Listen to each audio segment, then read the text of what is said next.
Okay, welcome back. So this evening I'm going to return to sailing home, coming home. This time, however, what I'm going to be doing is referring really to the introduction to the book. The first time I went through the book, I really skimmed through the intro, and I picked it up. And I'm going to stop talking for a minute. Can everybody hear me? If you can give me some thumbs up. Oh, lovely. Great. Great. So,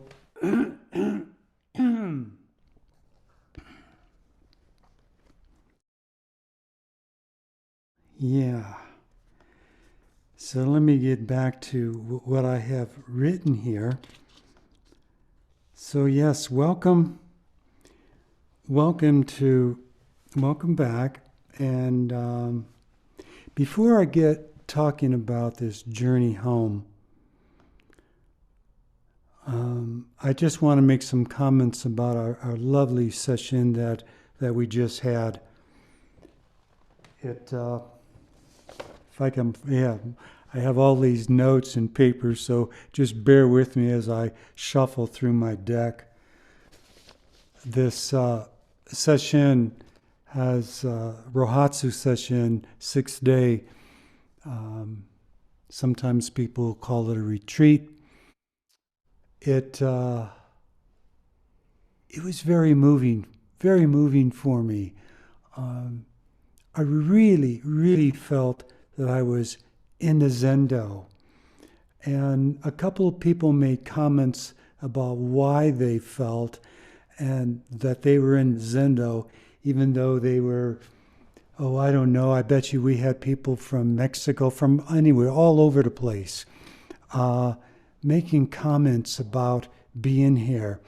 And the thing that really brought me home here at that time, even right now, is, I was sitting, I would hear the sound, this sound that is so familiar to this Brennan's mechanical. You see, I can't separate my work with my practice. My practice is my work. Anyway, the sound, kind of a low hum, and then it's like something starting on fire a little bit. And then after a certain amount of time, this rumble. And so basically, all I was hearing is the hot air furnace, its induced fan turning on. What that does, it clears the vent. And the gas valve opens up and turns on the heat. And it starts to get hot in the box, and it hits a certain temperature. And when it hits that temperature, and then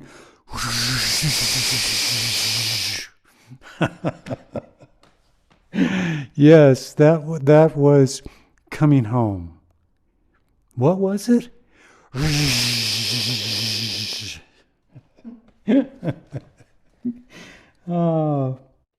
The other thing I have to comment is, this is the first time I've had to sit in a chair for a 6-day retreat. Nothing the matter with it. It was just, I had to reintroduce myself to sitting in a chair. I've hurt myself being a plumber over the years, and I enjoyed sitting in a chair. But it was usually like a round or two or something like that. But wow, sitting in a chair is really neat. Please don't think if you sit in a chair, you're not putting enough effort forward. You are. It really doesn't matter. It really doesn't matter. Sitting in a chair, sitting cross-legged on a zabuton. Some people have to lie down. Yes, actually lie down when they're doing their meditation. So just bear that in mind.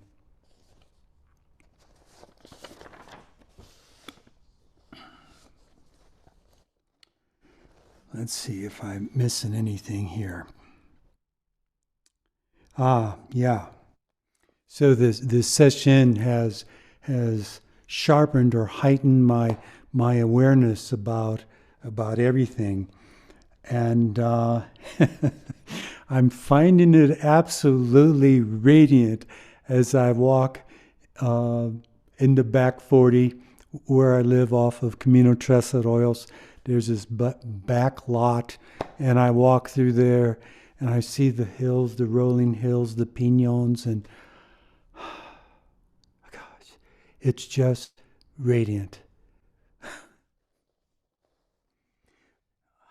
Radiating support, radiating love, radiating encouragement. Again, that's what we're here for, is to support each other and to encourage each other. There's a wonderful poem. I've been working on a koan recently in the Gateless Gate. I was at 39. Yeah. Anyway, the poem is by Chosetsu Shusai.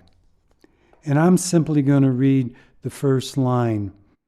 But I know in the near future, I'm going to come back to this poem, read the whole poem, and we're going to dive into the koan. Beautiful. Another beautiful koan. But here's the line, speaking of radiance. Again, this is by Chosetsu Shusai. The radiance serenely illuminates the whole vast universe. What a radiant experience for all.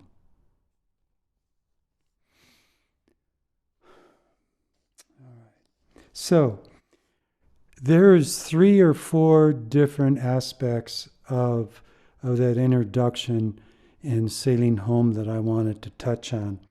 But I'm looking at the time. Well, there's no way. Anyway, I can't do it. So let me start on this first one, and maybe I'm going to jump around a little bit to maybe I can get at least two of these aspects in there. So let's see. Tonight I want to once again talk about the journey of coming home.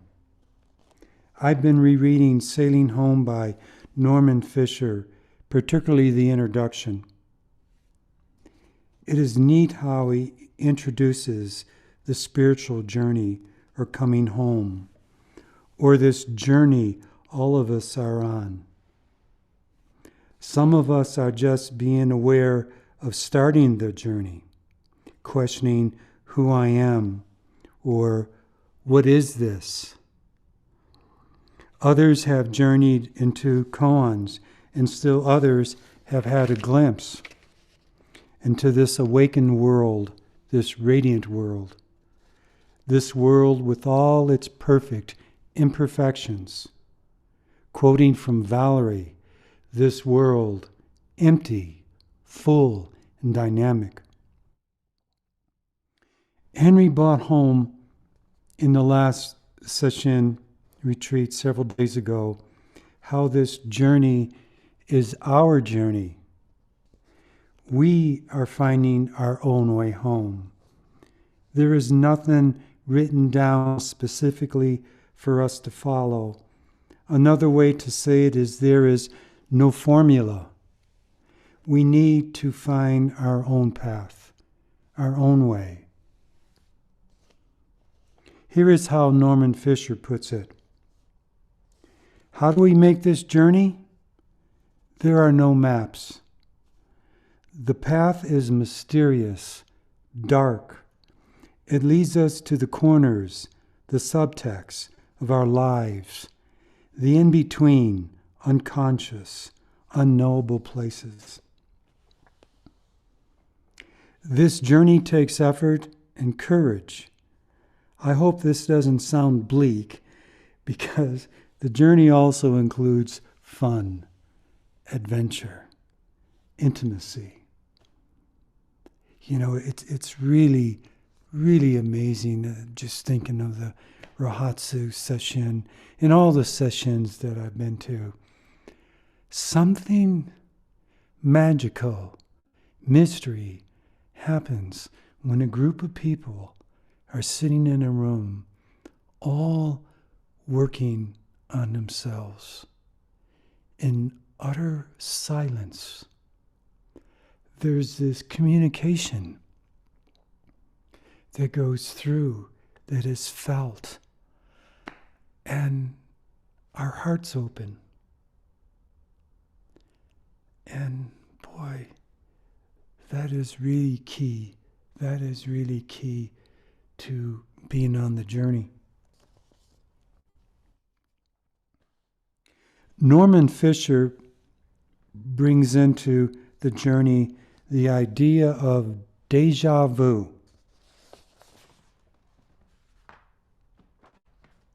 That feeling that asks, haven't I been here before?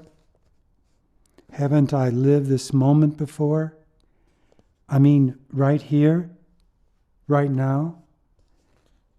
This brings up a sense of familiarity, a sense of calm, a sense of, I know this.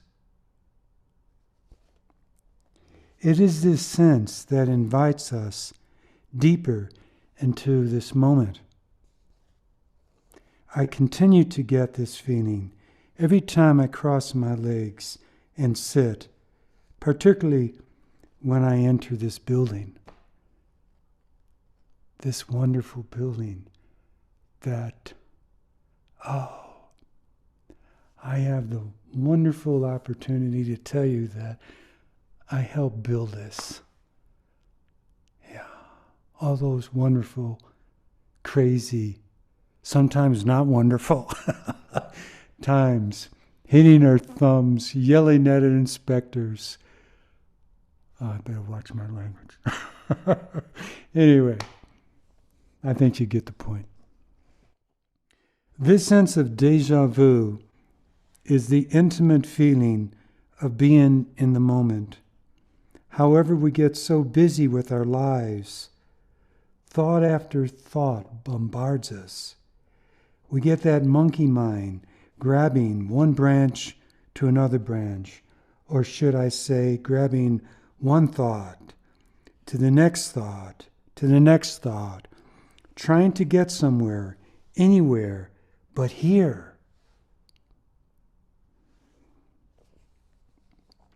Years ago, I went to Rahatsu session in Hawaii with Aiken Roshi. And during the session, of course, there was, after the talk, there was a Q&A. And he was asked, so what is this practice of Zen? And Aiken Roshi said, the practice of being intimate.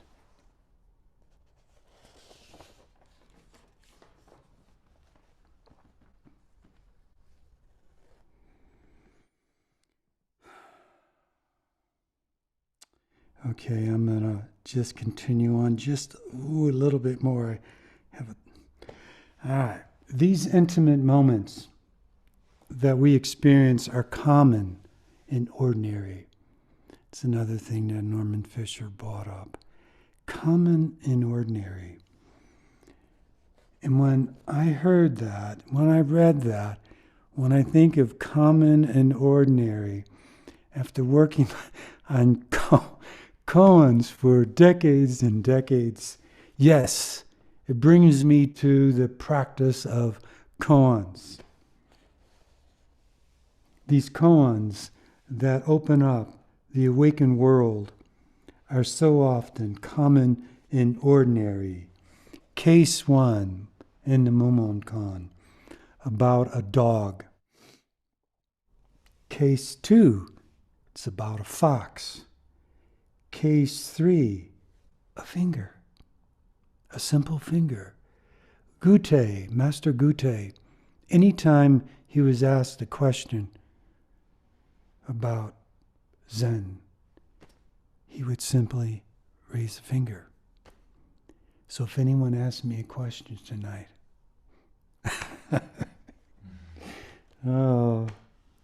Case 6 in the Momon Koan, a flower, a beautiful koan. When the audience, I don't know, hundreds and hundreds of people are gathered around the Buddha. Well, do I have a flower? My flower. So there's all these people waiting around for the Buddha to say something, some words of encouragement, of some support. So he picks up the flower and just twirls it, How often have we done that? Maybe at Trader Joe's was there today, looking at their flowers. Even bought some too. Beautiful flowers. Okay, I have more here, but it's pretty near 6:30, and I have this wonderful story, personal story. I'll get to the next time about my life as an altar boy. Yeah, but that will have to wait. So, let's stop here.